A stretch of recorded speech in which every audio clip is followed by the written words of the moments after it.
Magandang araw po sa inyo. Ito ang guided at ang ating reading ngayon ay para sa buwan ng June, para sa mga Taurus. So, matatapos na itong ating, nahati na ang ating taon ng 2025. Masasabi natin marami tayong pinagdaanan. Sabi nga nila itong June ito isang healing and recovery month para sa ating lahat. And kung ano man yung healing and recovery para sa iyo ngayon. At sabi nga nila yung mga lost passion natin before is ngayon natin mararamdaman na kung ano yung gusto talaga natin mangyari sa ating buhay. At kung masabi natin elderly na tayo ngayon, siyempre, hindi naman dahil medyo maedad ka na is sabihin na natin hindi ka pa rin nangangarap. So nangangarap ka pa rin naman, 'di ba? At umaasa ka pa rin na may darating na pagbabago and healing pa rin para sa iyo yun, para mas matagal na buhay. So, para sa iyo, Taurus, ano kaya ang nakalakip na kapalaran mo? Ngayong June, tayo ay 4 card spread. Bubunot tayo ng isang angel message and an angel thank you card. So, ano kaya naka-store sa iyo? Isa itong general reading. But, sabi ko nga, napanood mo ang video nito dahil may dahilan. Yung mensaheng binibigay sa iyo ang nasa taas sa tulong ng iyong mga anghel. At masasabi nating kailangan mo itong marinig.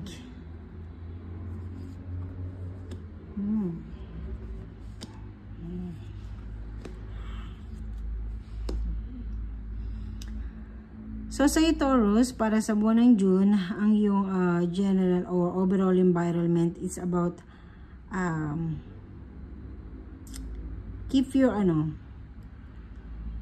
more on material makita ko. And finances ang pinaka natin dahil for pentacles yan.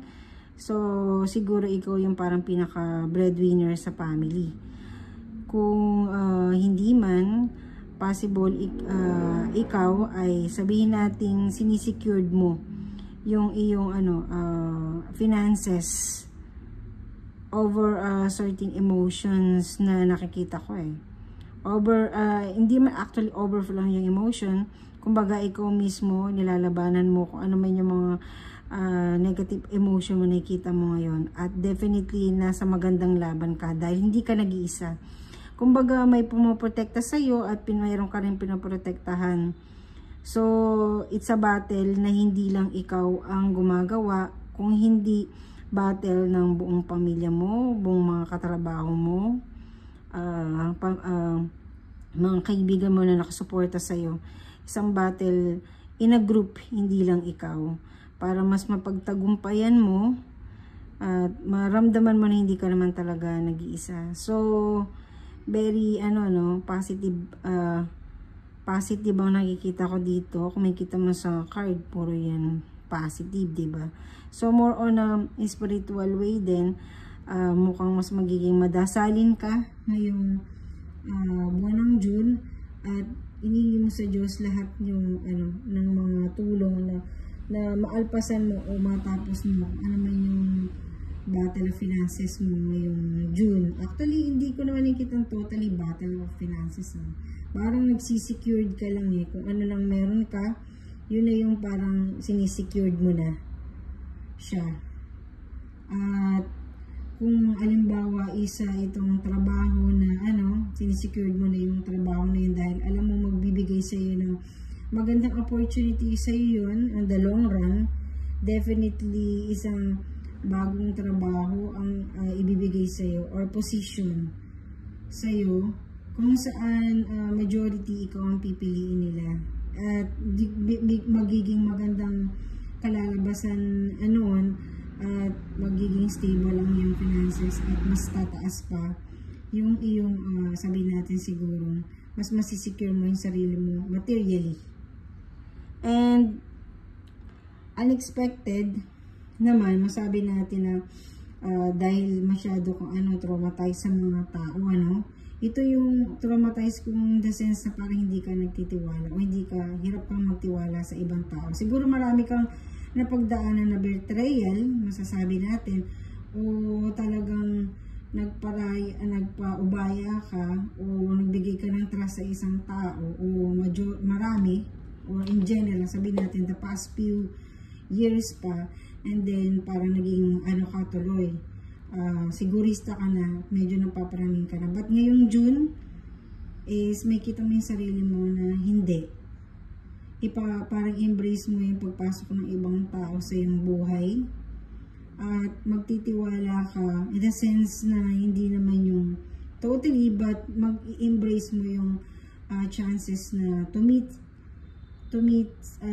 certain people, na embrace mo yung ano, yung embrace mo sila na pumasok sa iyong buhay at magbigay ng tiwala sa kanila. And ang pinaka-difficulties mo lang siguro ngayong June, masasabi natin is yung medyo hindi ka magiging generous. Baga, yun na nga.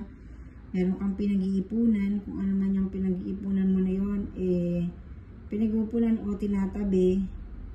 O pinag-iipunan, yun na rin yun. Basta may kinikip ka more on financial matter, ang nakita ko. At kaya siguro kung meron may gusto manghiram sa'yo or kailangan mong bumili ng isang gamit na ano, so parang magiging no-no ka muna siguro. But syempre, hindi pa rin kailangan tipirin yung sarili natin pagdating sa pagkain. Pwede sa material, pero wag sa pagkain. And by the end of this June, masasabi natin na merong isang new opportunity sa'yo na or another extra, possible part-time siguro sa'yo to. Dahil puro nakita ko sa is finances ngayong June, 3 of Pentacles, kung sa may kita mo ang pictures na yun is blending in. So parang new environment for you at i-cater mo yung sarili mo for a new venture or new opportunity, new work or new environment na papasok ka. Isang short ano lang to, nakita ko to. It's a short time goal. But this one is long time goal mo na. So kung meron ka pong trabaho na ngayon, ikikip mo lang yan. Then meron lang chances na makakahanap ka pa ng another na pagkakakitaan by the end of June. Taurus. So ano yung angel message mo? Para mas ma-clear natin kung ano yung gustong ipaabot sa iyo ng anghel mo. Perfect timing, yes. Napakaganda, di ba? So ito yung June talaga, napaka-perfect timing for healing and recovery sa atin. For you, yung healing and recovery to embrace other people and to cater yourself to other people. So napaka-perfect timing lahat na kung ano yung pwede mong pasukin. Ngayong June na ito ay sigurado mapagtatagumpay mo at the end of June. At yung self-healing mo, it's a perfect timing for you to grow pa. At magandang kalalabasan kung ano man yung mga pinaplano mo. Maaaring hindi mo pa makita ngayon ang pinaka-resulta nun, pero lahat ng mga mo ngayon, positive thinking mo ngayon, o mga intuition mo na ganito, o yung mga manifestation mo ngayon June, is mapagtatagumpayan mo ya bago pa matapos ang taon na ito. So, perfect timing ang June to restart, to be heal and to recover for your past trauma. So, yung trust mo, binibigay mo na ngayon sa iba. So, spiritual gift, Archangel Raziel. Thank you Raziel for helping me channel my gift and talents. So, gaya na sabi ko sa iyo kanina, at the end of June, yung skills, yun ang yung i-cater sa ibang tao. Kung saan ikaw din magugulat ka na, okay, pwede ko palang pagkakitaan pala itong iba pang ano ka na to, no? At yung skills ko na to na ginagamit ko na sa trabaho o sa ngayon kung ano man na ginagawa mo, whether sa negosyo mo or kung ano man yung pinagkakabalahan mo ngayon, meron ka pang makukuhang extra kung saan nag-i-enjoy ka at kumikita ka pa rin. So, sa ngayon, napakagandang reading. It's a perfect timing for you. At magpapasalamat ka lagi sa taas sa lahat ng mga blessing na binigay sa iyo. Talagang claim it ka sa lahat ng mga darating na ito sa iyo ngayong June, Taurus. Again, yun lang ang aking nakikita sa iyong card, and wala naman akong nakikitang negative dahil ko mismo tinanggal mo na yung pagiging negative mo.